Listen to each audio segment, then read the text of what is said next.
supra-rational ultimate of life, as concerns the cultural development of collective life. It's a human cycle. Yes, chapter 16 now. We might even finish this, I think. If it's not finished tomorrow, we might one day more, but let us finish now the book. Then now that we have gone up to almost the end, it's better to go to the bitter end, as they say.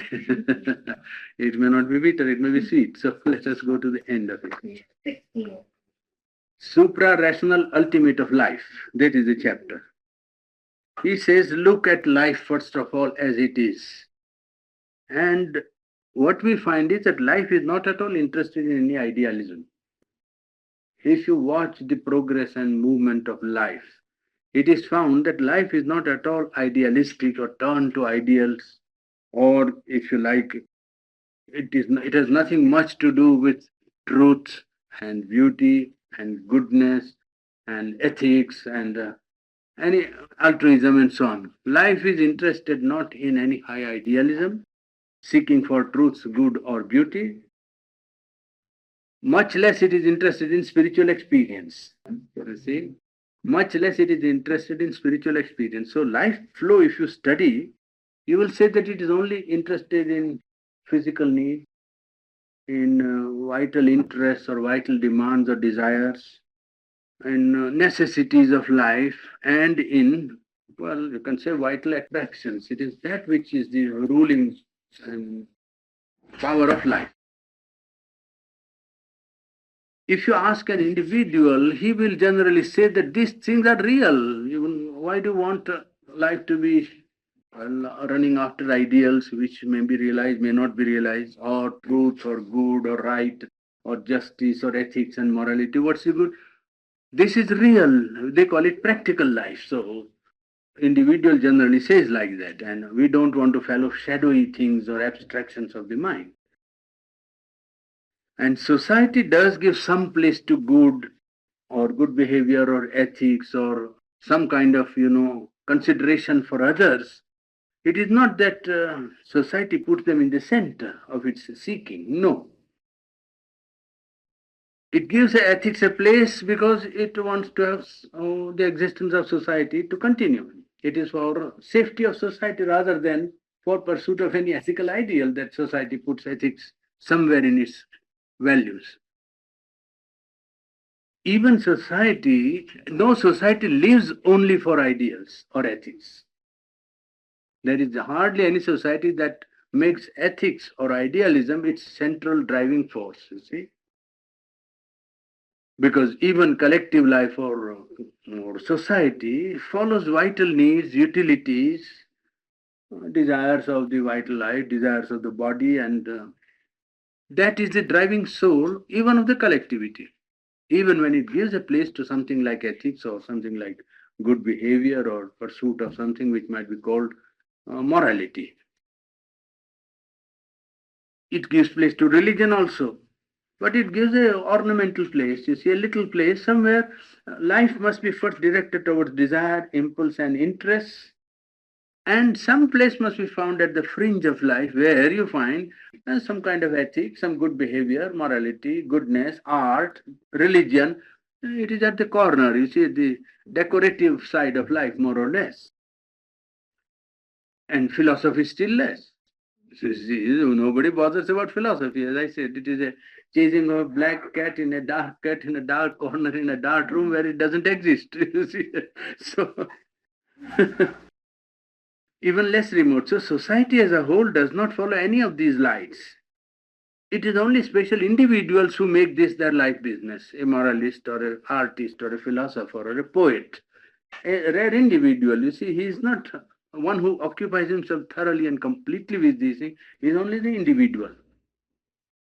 Call him a saint or ethical man or a philosopher or a poet.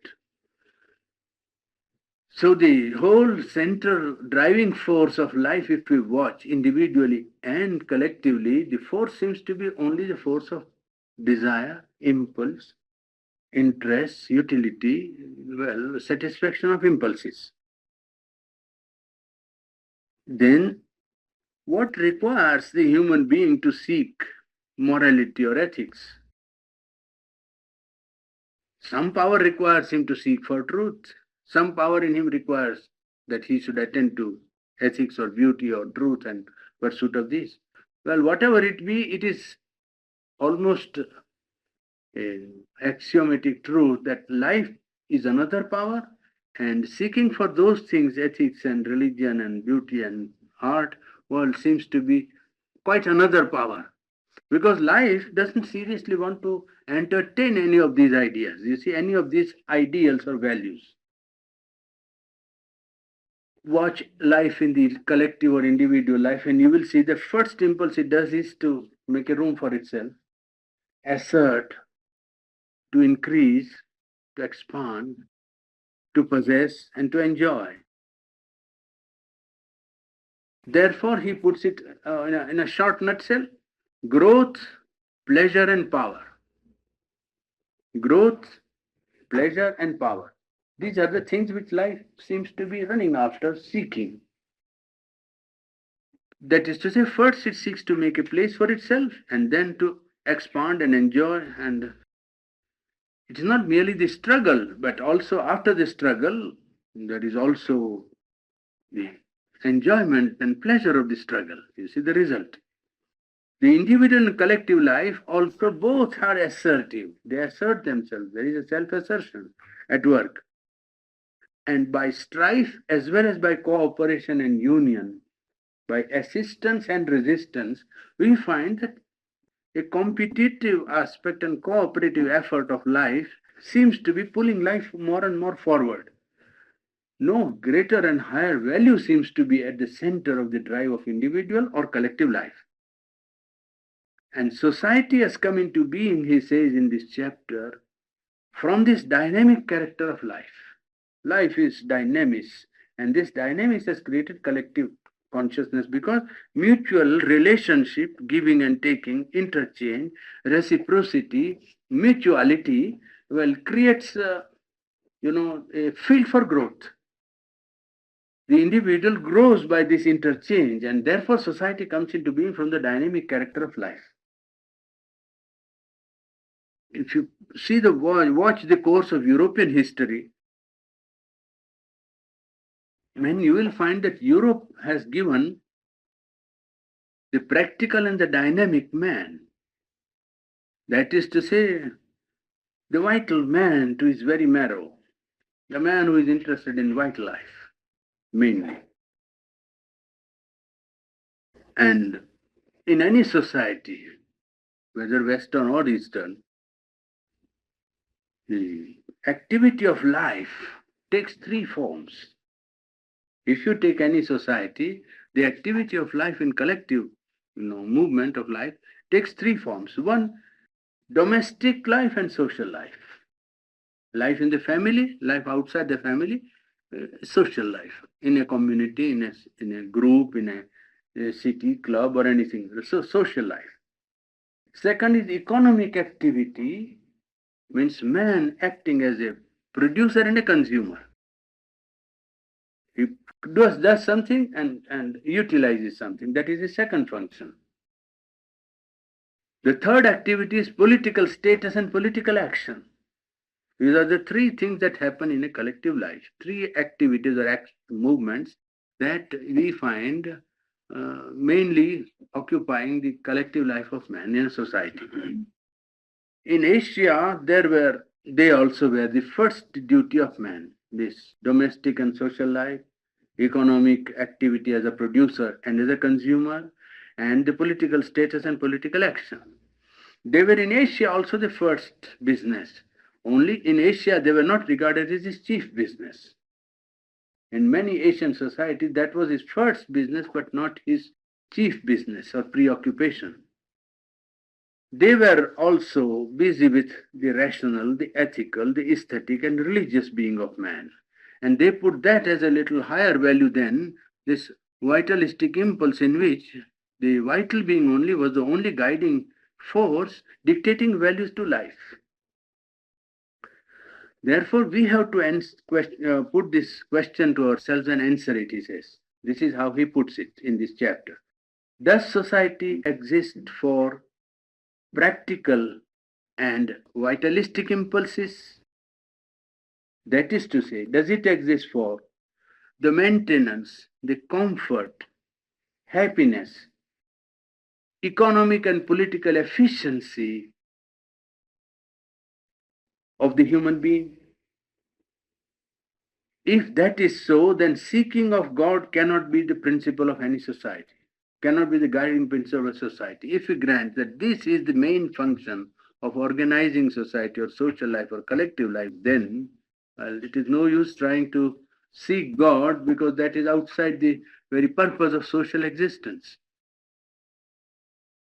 Modern society has two gods.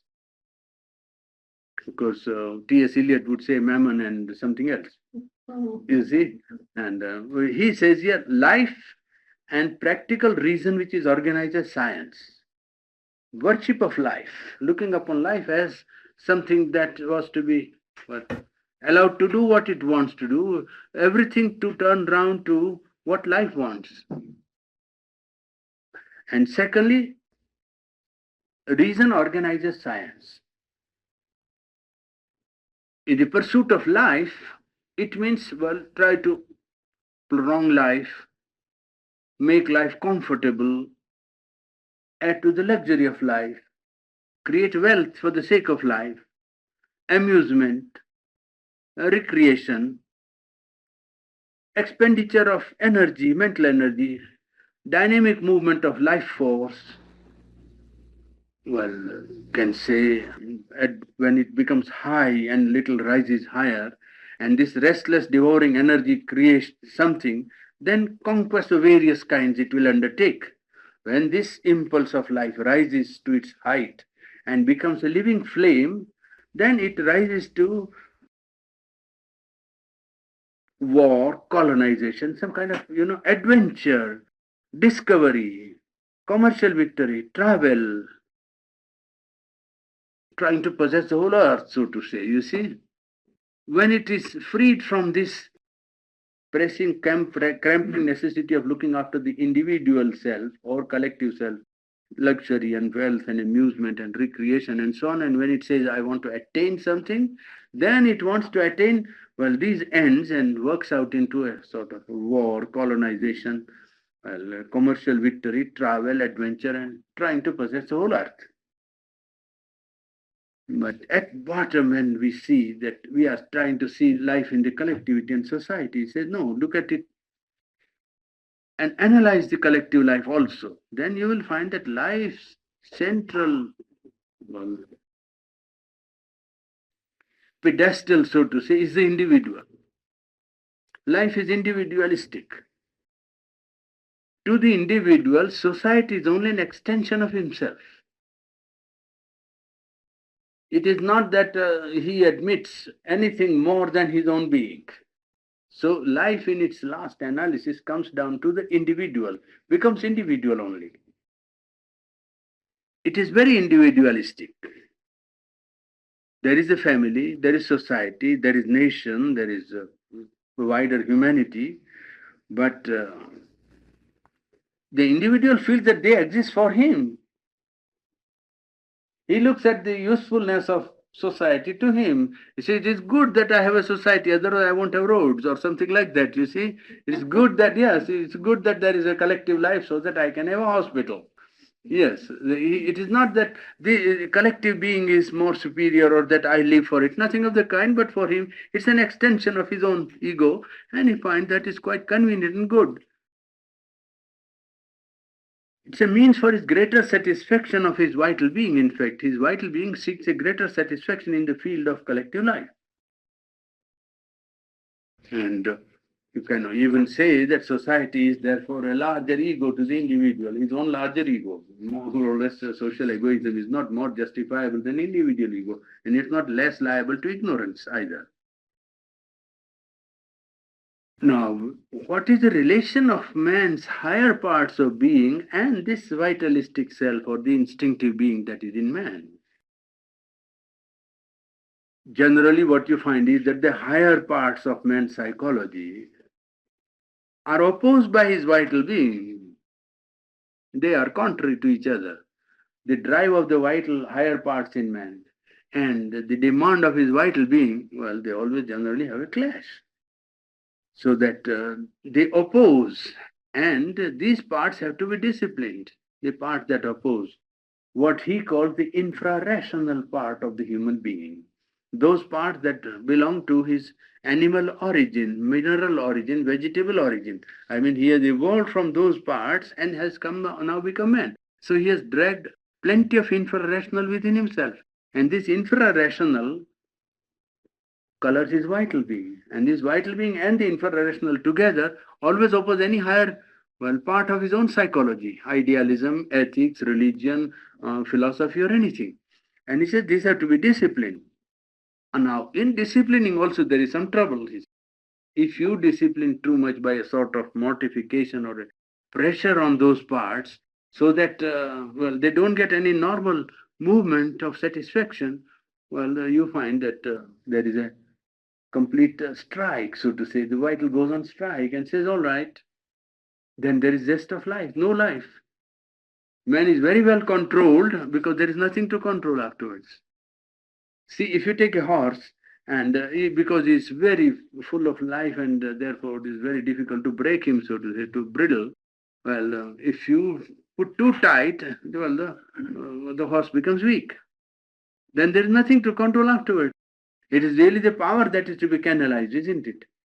I mean, the energy has to be allowed to seek a higher movement. Instead of going down or going horizontal, the vital force must be made to be persuaded to pursue an upward course. Well, if you try to control with a pressure which would amount to sort of mortification, to crushing down of the vital impulses itself, or the vital faculty, well, the result would be, well, ebbing of the vital force. The vital force would ebb away, so to say. Vital being would go on strike and leave one alone, and they live with a sense of, control, which is the frustration and not real control. There is nothing to control afterwards. It feels discouraged, and it becomes a discouragement of life energy itself. And as example, he gives Buddhism and Mayavad, the illusion theory, that actually discouraged life to such an extent that life in the community ebbed afterwards. After Buddhism, the fall of Indian, collective life began. It's not Buddhism is not responsible, but I mean the ebbing of life is responsible, you see. Ebbing of life was due to application of remedies which were not those that could really control and turn it upwards. They control it and brought about a discouragement, or, yes, a sort of a strike or a, well, retreat, so to say, ebbing of the vital force. Static condition, stagnation and degeneration takes place generally when such a thing is tried. So then we cannot have a perfect society if vital being cannot be made to accept higher values.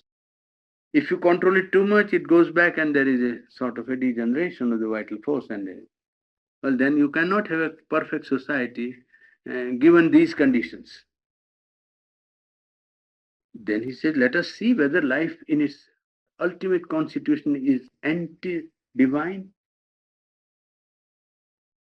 It doesn't necessarily follow ethics. Life does not necessarily put in its center individual or collective life, do not put in their center religion, or right, or truth, or justice, or any high value. They put only vital satisfaction of the vital being, interest, utility, and enjoyment as the central drive. Then could we conclude that life is anti-divine? He's putting this question here in this part, and he says that is it anti-divine? It is not anti-divine necessarily, because in the beginning, if you watch the course of life, then life is,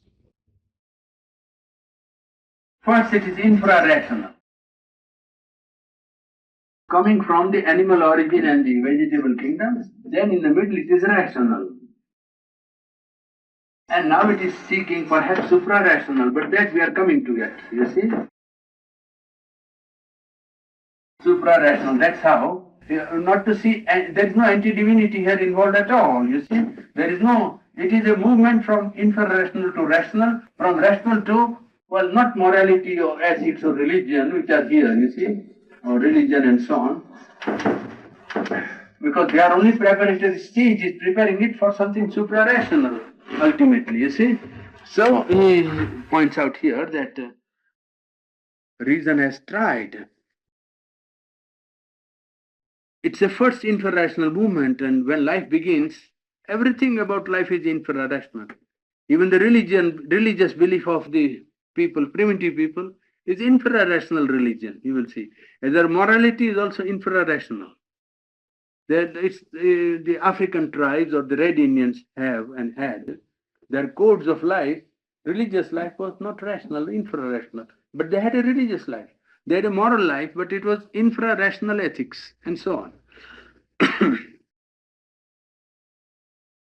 Life by itself has its own power, its beauty, and its own nobility. It has got capacity to sacrifice, capacity to surrender, capacity to worship. It has a tremendous force. You cannot say that life is anti-divine in its constitution. It does not make for these great values of life straight away. That is true. Now, reason has tried to organize life.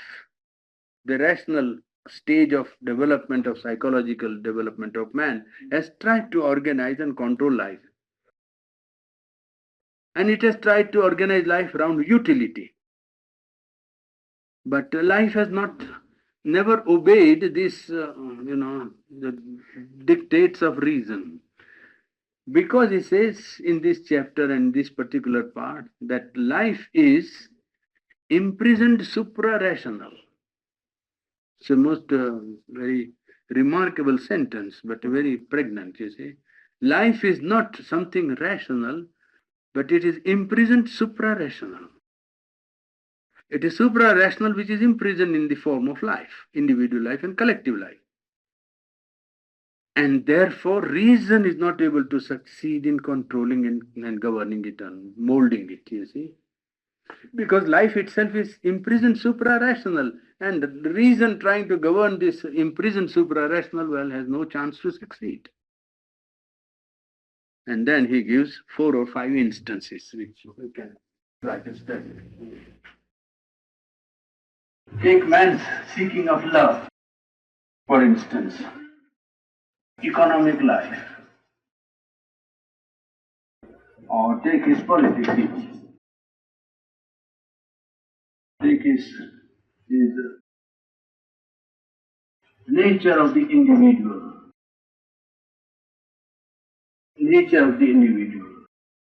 And with 4 activities that are taking place in man's life or in life, they are not all rational in their origin nor in their seeking of the aim. Love seeks absoluteness. It does not seek rational. It is, in fact, it is not rational in its origin. You cannot say love is a rational movement of man. It's the most irrational, perhaps, you see. It is one of the most irrational movements of man's psychology. So its origin and its seeking, it can never be satisfied, because it's not a question, he says here, of love between man and woman only. It's a maternal love, filial love, love of comrades, love of the country, love of humanity. It's a wide field of operation. Love is not merely confined to a small groove of expression. Love has a wide enough field, and this is confined or imprisoned supra-rational. Love is not rational in its origin, not in its functioning and aim. You understand? It's seeking the absolute of its own self. Even economic life, as I said yesterday in the evening at Flagstaff, that it is not merely trying to satisfy the greed for money. No, it is really man's increase in the capacity to remove poverty and squalor and ignorance and difficulties of man's collective and individual life. That is the aim of his economic life. Economic life is not meant only to satisfy individual ego or individual interest or individual selfish movement, either of even of a collectivity. It is ultimately meant to drive away poverty and squalor and ignorance from mankind. It is not a rational aim. It is a supra-rational movement, economic life in its ultimate goal. So also politics can be a field of an absolute idealism, an absolute dedication to the ideal of unity of mankind. Politics could lead man to formulate an ideal which, at, to the people concerned, might look not rational at all. You see, and yet it is that to which it might be moving. And if you take egoistic nature of man, then in man's nature there are ego asserting impulses, ego affirming movements, ego enlarging movements, but so also are given to man ego exceeding movements. Man is not only made up of ego asserting and ego enlarging movements, in man also, we find ego exceeding and ego destroying movements at the same time, so that it is not merely seeking for something rational. Love, sympathy, self denial, self effacement, self sacrifice, these have nothing rational about them. They are not rational. They are not reason that dictates it, something more than reason that dictates these movements in man. Then there is a sentence which is very fine. There is the pressure on human life of an infinite. Human life seems to be working under pressure of an infinite, which will not allow it to rest too long in any formation. Let reason formulate anything. It will be only as a passage. It will not allow it to rest in any formation for a long time. Experience tells us that there is a reality. There is a cosmic self. There is a cosmic spirit. And not only that, it is possible to discover it, possible to experience it. An individual can discover this even in his life. And when this cosmic being is experienced, the individual finds that at the summit of this cosmic existence or cosmic being, there is an eternal presence. There is what he has been calling the divine, the transcendent being of the supreme that is at the top of the cosmic summit. So that when man expands from the ego into the cosmic consciousness, he finds that at the top of cosmic consciousness, there is an infinite and an eternal consciousness. This is an ideal which people will say it is good to feel and to know and to think about. But what do we actually see? He says, yes, actually we see only a void. We see only inconscience. An infinite inconscience, if you like to call it, because it is vast matter spread out from here to, we don't know how far. So that it seems to be inconscience. Actually, our evidence of sense and mind tells us that it is not infinite of eternal being or vastness of the cosmic being. No. What we see is an actual inconscient, which is, you can say, infinite inconscience. And it is this inconscience which is the parent of everything we see. From that, everything seems to emanate, to start. When it moves, it becomes inconscient energy. The inconscient, when it moves, we feel it as inconscient energy. And out of this inconscient energy, existence is born. Amoeba, vegetable kingdom, insect, animal, yes, life. Existence is born. And it seems as if what we see is infinitesimal fragmentation of the inconscient. Even inconscient is not taken as a whole mass. No, inconscient seems to be fragmented into atoms of life or atoms of being, atoms of existence. So a concrete universe in the infinite void, that seems to be a zero giving rise to a concrete universe. This unconscious energy, which seems to be the starting point, when we watch its operation with our mind and with the senses that are given to us and see its operation and artificially even induce experiments, well, we find that this energy is doing the work of supreme intelligence. It is not inconscient in its operation. In its actual working out, it is the work of vast intelligence. It almost seems like a miracle when we watch its operation in matter. It looks like a miracle. How out of two elements something else with quite different properties and qualities comes into being. Oxygen and hydrogen by themselves have quite different properties. When they combine and create water, it has quite different properties from hydrogen and oxygen, isn't it? So that it looks like a miracle. The working of an inconscient energy gives rise to processes which are results of a working of a vast and supreme intelligence and look like something which is miracle. Because this existence out of the void, consciousness out of the inconscient, and then a gradual ascending movement of this consciousness, not merely, you see, consciousness out of the inconscient, but consciousness gradually rising in the scale, so to say, rising in a sort of a ladder of ascent to higher and higher degree of its, self manifestation or self expression. And it is urged more and more towards pleasure and towards happiness and towards delight out of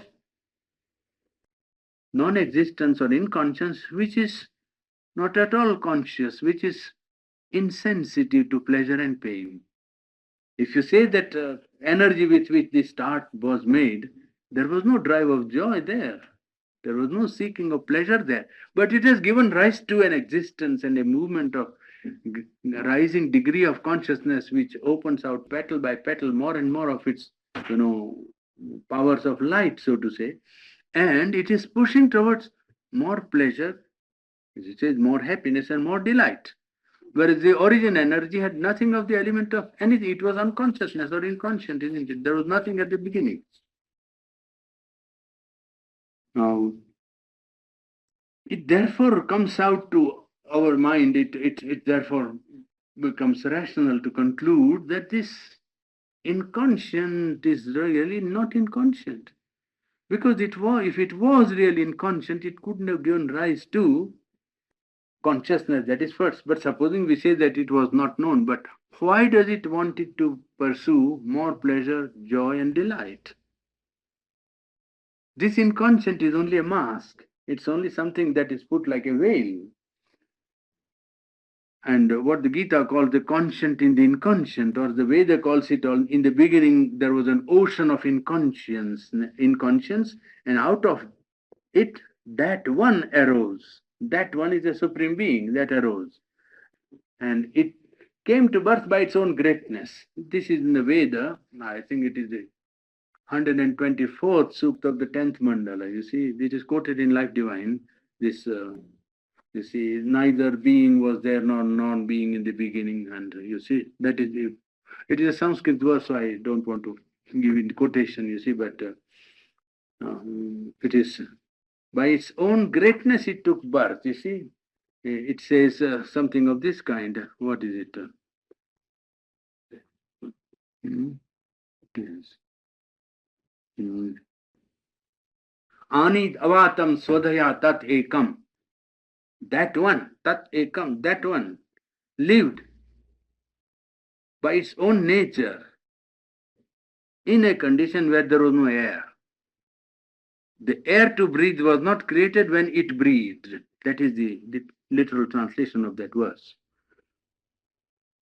This inconscient, which is a mask, imposes the law of a difficult evolution.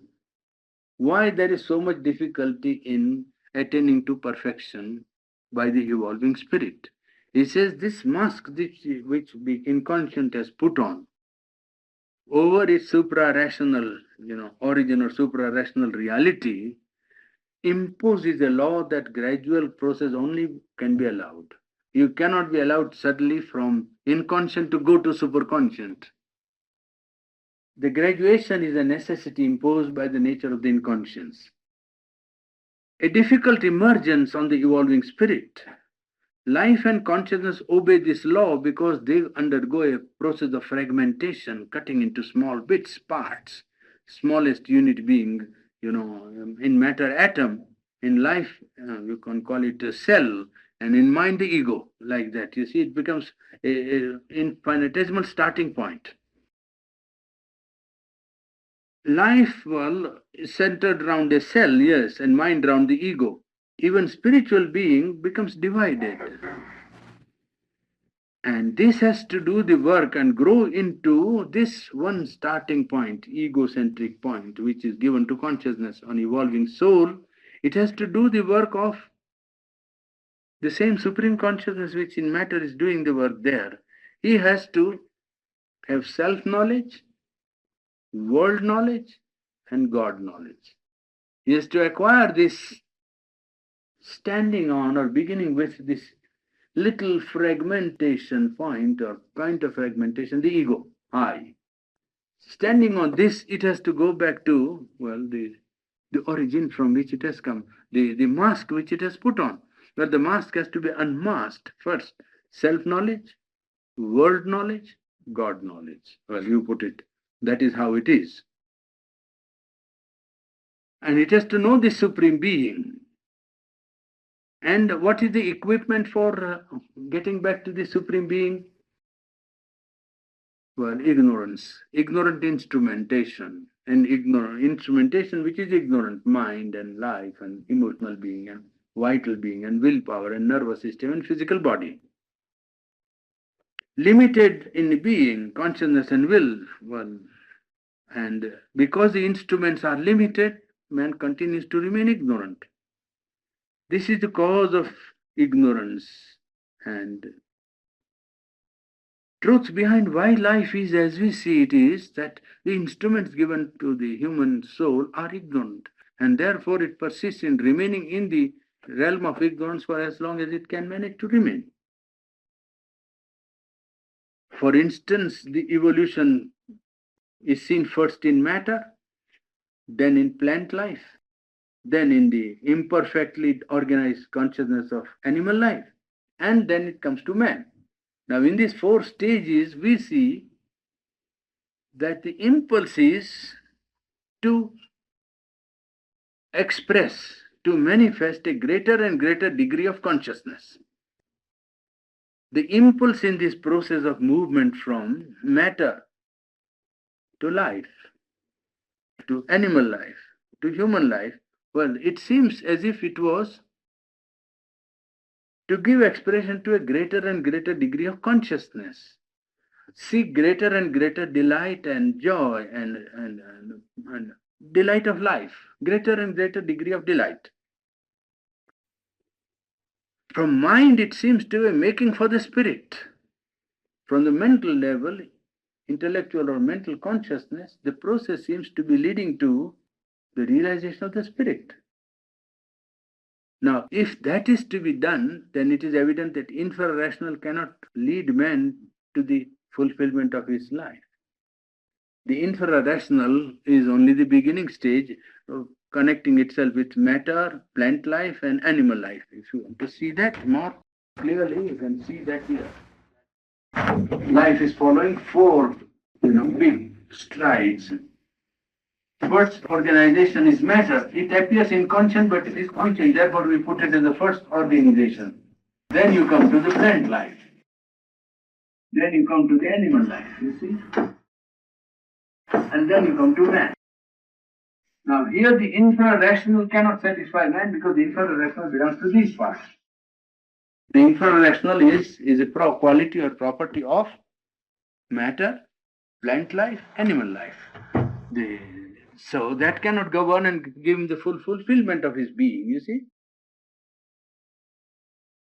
Yes, the impulse is to pass from mind to the spirit. Infra-rational cannot lead to the ultimate, which is beyond reason. Nor can reason, because reason itself is half-light.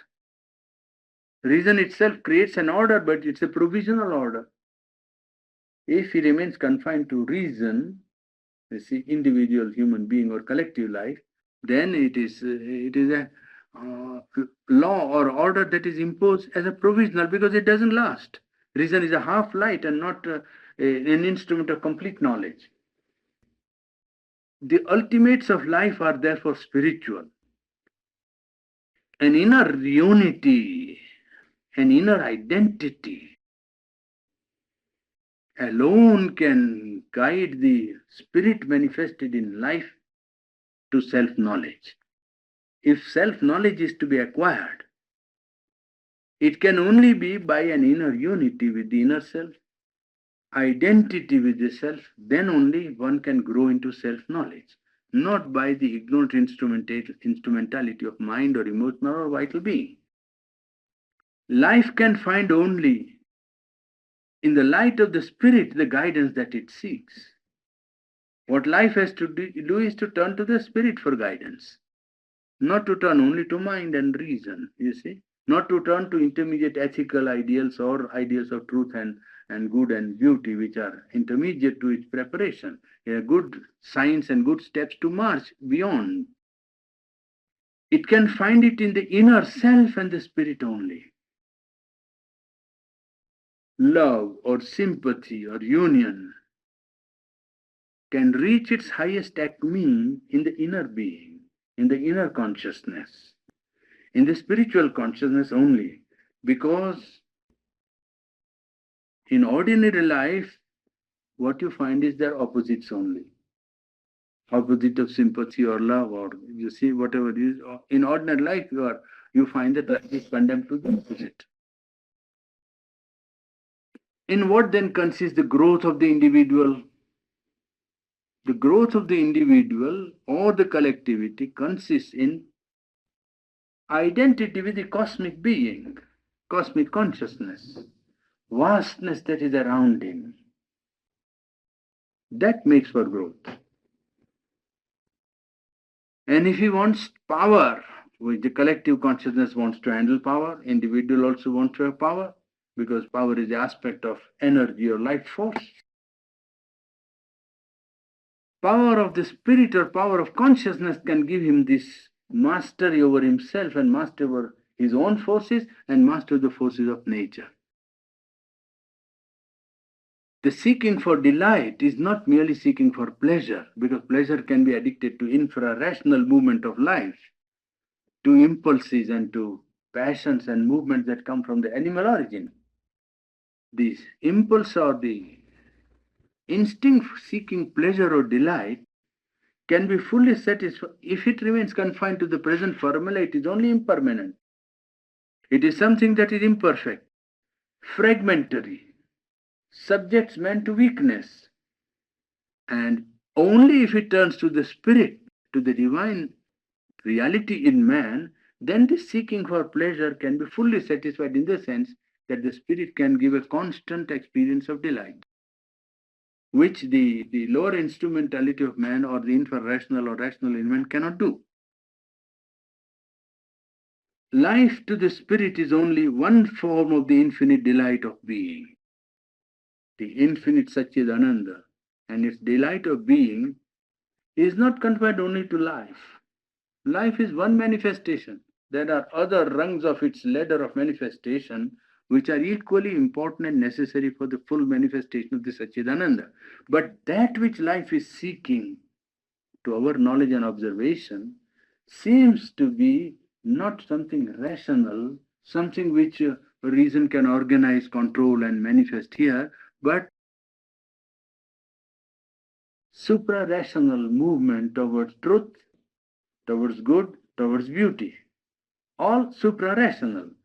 And even the impulse of love or organization of life around an economic-centric outlook. Well, all that ultimately points to a state where reason has to be overpassed. So the seeking of life is for the supra-rational. And why it seeks is, he says, life itself is imprisoned supra-rational, and it wants to get out of the prison, that's all. Life is not individual in the sense of an egoistic manifestation of a small quantity of life force and it is trying to possess the whole world. No, it is because it has got the real unity in which it can possess the whole world in consciousness that he is subjecting himself to desire. Desire is a very imperfect and ignorant way of trying to possess the world, isn't it? That's all that desire amounts to. When you say desire, it means the individual standing on his little egoistic point wants to possess the whole universe. because behind the impulse is right, well-founded in the sense that he is universal and is not egoistic being. So his impulse to possess is right. Only he can't possess it through the instrumentality of desire because that is impossible. The only possible thing is that he widens his consciousness inside and leaves his egoistic stand and goes back to the universal and the transcendent, which are the origin. Then he possesses the whole world without going through the mechanical process or ineffective process of trying to possess the world by desire. You see? We've come to the end of this chapter and come to the end of time also. I think we might take up this subject more because when you come so far, it is not good to leave it halfway. So we'll try to summarize it as in a short compass as possible, but we might go to the end of it. Is that the end of chapter 16? 16th, yes. With what we had this morning. Huh? That fits in so well with what you gave us this morning. Yes. What was that morning? Life divine. Oh, life divine. Yes. That is ignorance, origin of ignorance. Getting understanding of the whole movement of individual and cosmic life, you don't find anywhere easy. There is some glimpse of it somewhere and says life is like that. But this total view like that, you see, you give you the whole panorama of life and see it and then say, to carry to the human intelligence the direction of this life force. But the people have not seen life in that vastness and voluminous movement of it, you see, as he is able to see in the cultural movement of nations and cultures, you see. That's what you have to see how life moves. It's life in its origin may be anything, but in its actual operation, what he points out is how historically, through course of development, you see that what he says is what has happened. And life has not been able, reason has not been able to govern life. He has shown that whenever tried, the order is always provisional, the control is always incomplete. And life has always baffled reason, you see, because life itself is not something that is bound to remain under or be a subsequent or subsidiary faculty under reason. Life seeks satisfaction on its own right. You understand? Yes. As mind can seek satisfaction of its seeking for knowledge, life seeks satisfaction of its own impulse of power and delight. And it wants to go independently.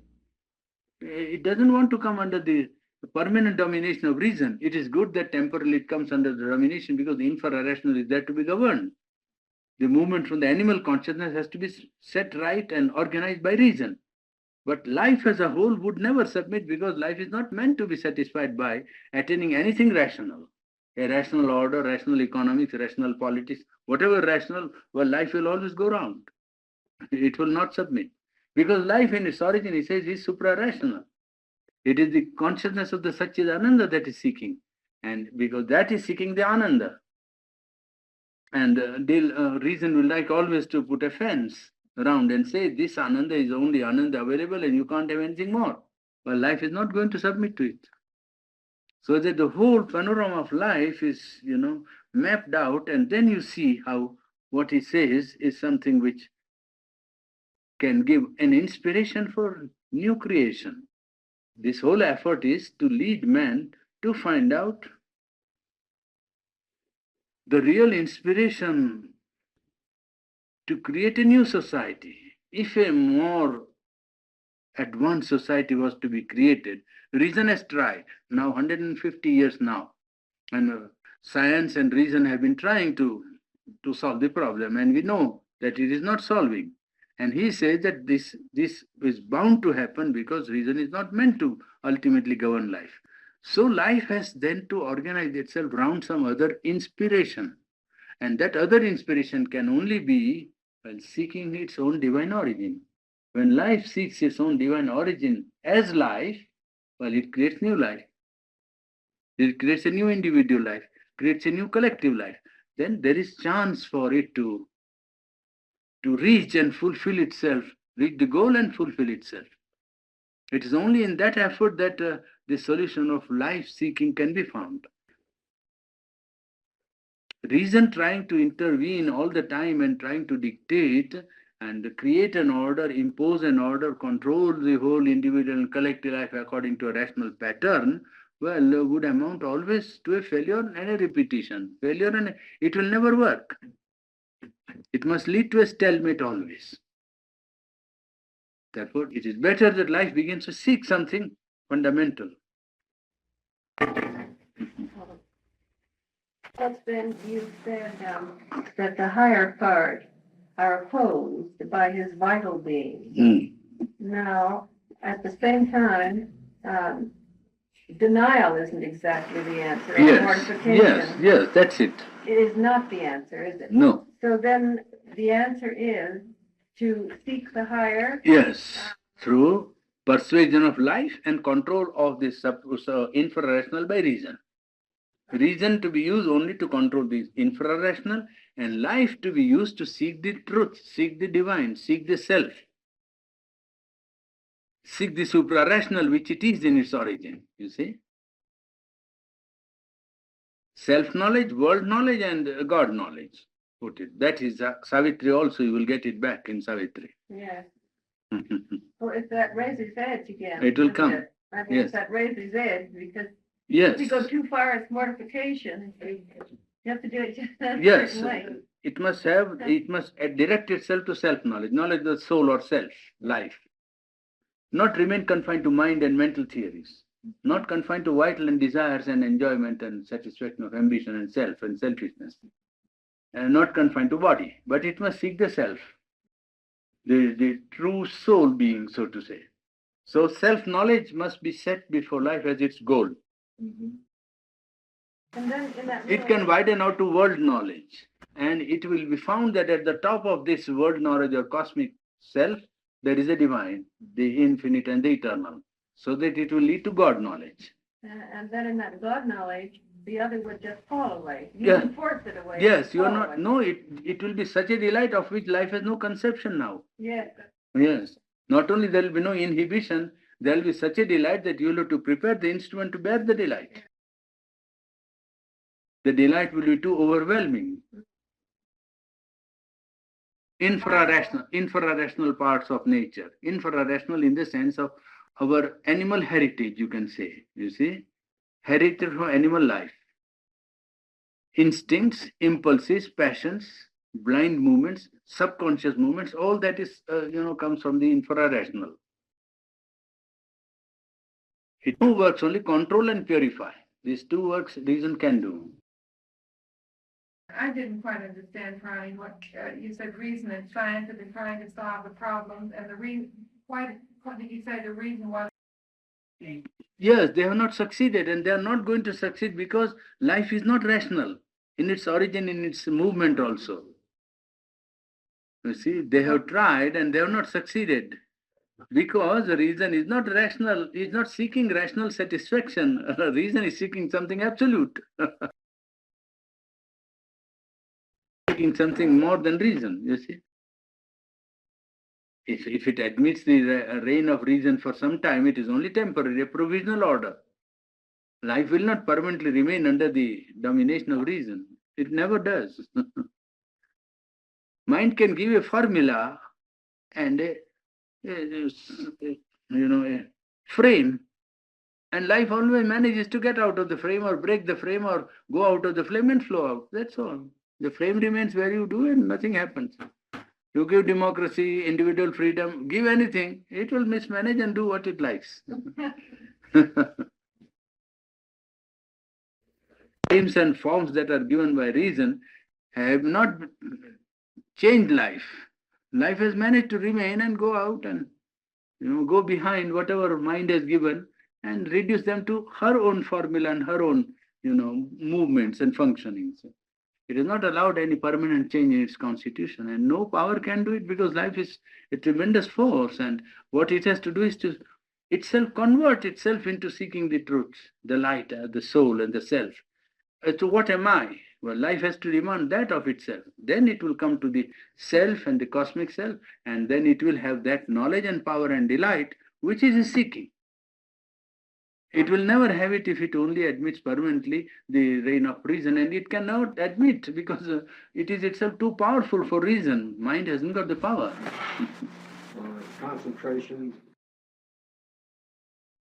purification, identification. Yes, yes, yes.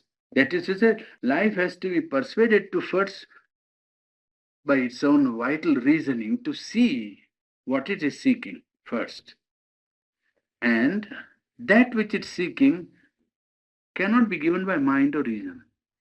These two, if life sees, life will easily concentrate and identify and change and give its full concentration to the work. And that is one great service which, in incarnation or a personality that brings knowledge can give it to life. It throw a light on life which makes the life see what it is seeking, and how it can have what it is seeking. If you seek delight, it says you can't have it because you seek infinite delight. Well, you can't have it under the organization or frame of reason. You will never have it. And when one's life knows and sees that, well, it becomes easy for life then to concentrate on seeking the self, or in seeking self-exceeding movement of consciousness, in which it will become conscious of its true self, conscious of the cosmic soul, and conscious of the divine being, you see. Life is imprisoned, super rational. Mm. And was it Browning that spoke of the imprisoned splendor? No, it said that title. Yes, Also yes. seems to express it. Yes, Imprisoned splendor. yes. Parasi referred to the divine spark, Yeah. the soul. That is also true. C.D. Lewis speaks of it also in one of his poems. That he found eternity like a howl of pain. Howl of pain. Eternity like a howl of pain. And then he says that, and then he was sewed up in flesh with no escape from solitude. Yes, you see? Yes. That he was a soul, but then afterwards he felt that it was he was sewed up in his flesh and the body with no escape and permanent solitude, so to say. That was there, and then it is always separate from everything else. Afterwards he couldn't go back to the ignorant, egoistic life. It's a poetic expression, but for the time he must have that experience. I mean, the intuition of it. Yes, sounds like. It is not that he lives in it. No, don't think he's a yogi. But non-yogis can get correct intuition many times. It's not a privilege of the yogi. Yogi's good point lies if he does true yoga is to live in it permanently. That's what. So he writes like that. You see that he found that as if he had plucked eternity's single leaf. It's about love. You see that he says he had found that he had plucked eternity's single leaf. It is not the only potent method of curing. You see, I mean, giving of doses of organic or inorganic salt is not the only, remedy. Remedy can be psychological. And if you can rise to a good understanding of man's maladies, you can completely cure without medicine many diseases except those that affect the bone and the most material part of man's physical being. Many of the diseases can be cured without any medicine. By simple change of food, change of habit, by rest, by work, by change of work and so on. People don't think of these remedies at all. It is now they have begun to think that yes, psychology also can play a part. And then gradually they are going to discover that psychology can play a very great part. Very, very great, much more than people have known. I think this attention is drawn because success of the methods of men like Dr. QA, Emil QA, you know that. You know his method of suggestion and auto-suggestion? Yeah. Yes, day by day in every way I am getting better and better and so on. That's how it works, you see. So because of that, those methods also coming. Hypnosis is a method of operation now in London. Actually, it's done in government hospitals. That man is subjected to hypnotism, an operation is performed and he feels no pain. My friend, one of the doctors in Ashram went there to learn some part of it, you see. And he saw that it is allowed in government hospitals. Hypnotism to the patient so that he may not suffer pain. And he is operated under hypnotism, he doesn't feel pain. So these things are slowly coming, and that's a sign that man is not only made of body, you see, and nerves are. Huh? Being practiced here too, even in the dentist office, Mm-hmm. many lines of surgery.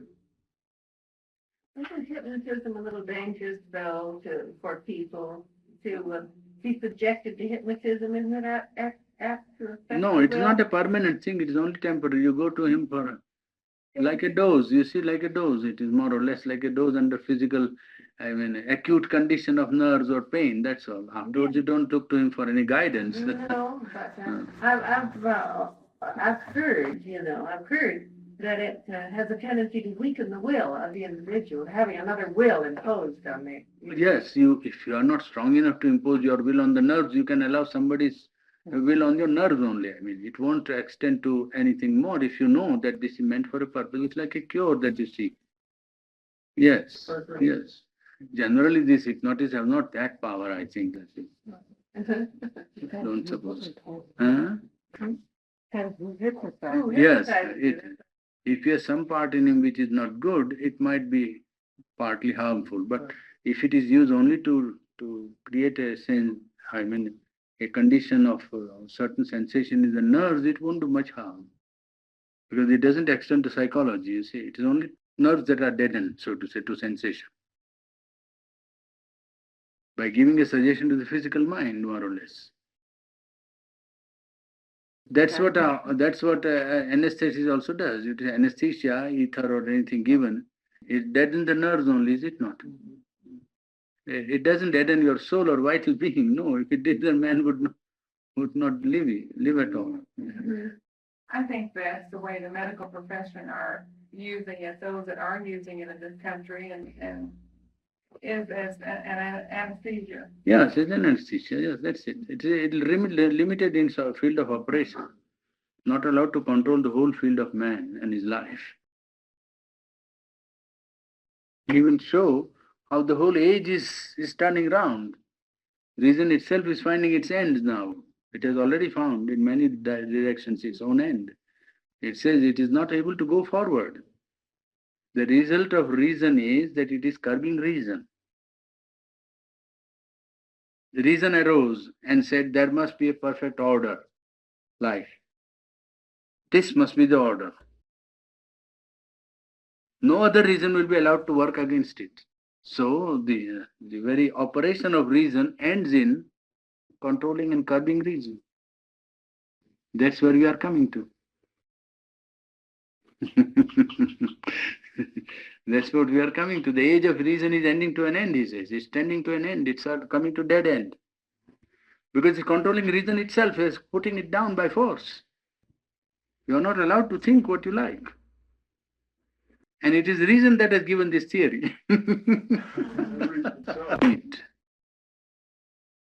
Not only this, the very 3 chapters, 4 chapters are followed to show the curve of reason and how it is ending now. And then he makes out a case, therefore, mind must seek the spirit. That's the next step is to seek the spirit and make that as the object of life, individual life and collective life. Then you will have another curve of development of human soul in individual and collective life, which will leave behind this phase of reason as a step. You see, man has come to reason. And now when he goes forward, this has done its service. And whatever it has done will be taken forward. You see, it will not be thrown away. Only reason will not dominate. Whatever reason has done will be used in the service of the spirit. Nothing will be rejected.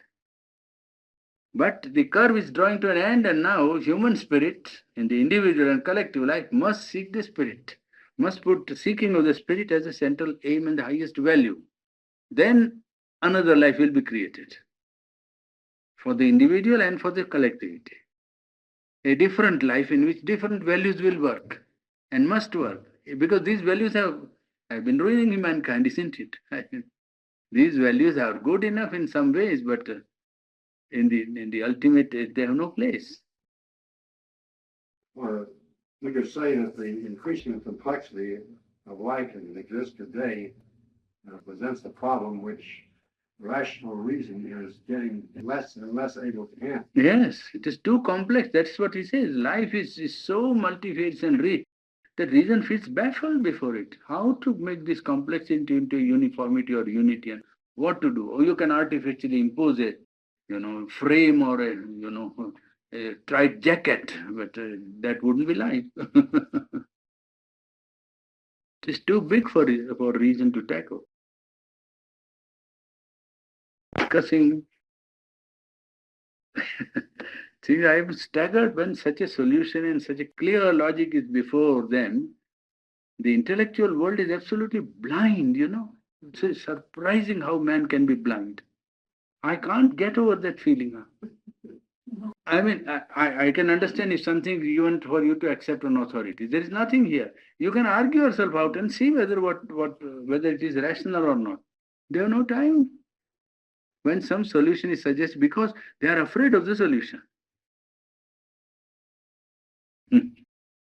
Therefore, the abdication of reason will be the first result, isn't it? Oh my God, the thing for which we have lived, worked, and are ready to die, that is to be given up. That's the fear. What they do is something stupid in a corner, which is absolutely waste of human life. And no direction, nothing in it that is new, nothing that is true, nothing that can be useful to man. And if it comes, it will be in spite of the intellectuals, I think. Yeah. Well, I mean, we have some of them in front of us, apparently in a sensational way, talking about flying saucers and things like that. I mean, it isn't coming just in a direct way, but I mean, there are many things that are more intangible and are beginning to come into our consciousness, So that's a feeling. I don't think we have so much to fear from the intellectuals today as we have from the social technology. Yes. People who employ scientific methods, one, and legislators who want to bring about a socialistic order. You see, it is they who are really people who can introduce something which will control the individual's freedom. And to control and influence minds.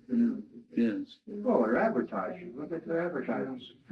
This is an avowed a process which we spend millions of dollars on to introduce some not like myself, to buy something he doesn't need. Yeah. Yes. Yeah. So, Purani, what about flying? Planet. No. There is no reason to believe that life exists only here. Whether the organization of life there is of the same kind or on a different level, that is, we don't know. Yes, you see. But we must leave our mind open. Yes, that is true. Can be Yes. Oh, yeah. No, there is sufficient reason to believe that there must be life. But what kind of life, what kind of being? For instance, they might be able to do without water or without air, but we don't know. So that is exactly where the catch comes, you see. There have been people who claim that they've seen a flying saucer and little men jumping out of them. Yes. Adamski has been saying that, I know. And, in California, there's clubs all over the state, and there's annual conferences that 1,000 people attend in Northern California and another different 1,000 in Southern California each year. And there are many, many people are interested in flying. So interested, but have they seen? And the point is, not somebody else. yeah, so. But more people